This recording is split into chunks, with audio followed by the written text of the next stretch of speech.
جعفر. وشو؟ نطق ده يرسم والله حرسبه. حسن.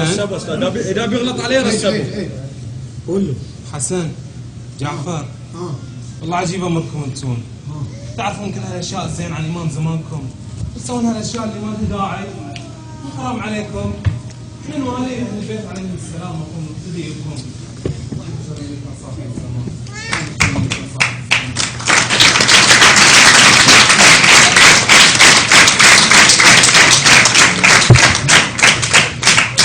رجعنا لسالفة الفسحة. ايه رجعنا لسالفة الفسحة. هذا عيبنا، نسوي هالغلط ونعرف انه غلط بس نستمر فيه. لا والله العظيم يعني بعد الكلام اللي قلته الحين انا الحين استحقر نفسي. حتى انا استحقر نفسي. بعد شيء طيب نبين الوجه عند الله وعند البيت عليهم السلام. ما دام كذا خلونا ندعي لنا هذا مثل تعليمان المهدي واسحاق الامل. اي عمل؟ اي امل. بصوا يا اولاد، انا كنت عاوز فرقه دانة سياد تجي معايا بس ما حضرتش حاجه بقى. بصوا احنا احسن حاجه نعملها دلوقتي اننا نقرا دعاء الحجه.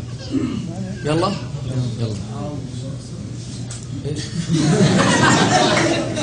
اللهم كن لوليك الحجة ابن الحسن صلواتك عليه وعلى آبائه في هذه الساعة وفي كل ساعة وليا وحافظا وقائدا وناصرا ودليلا وعينا حتى تسكنه أرضك طوعا وتمتعه فيها طويلا برحمتك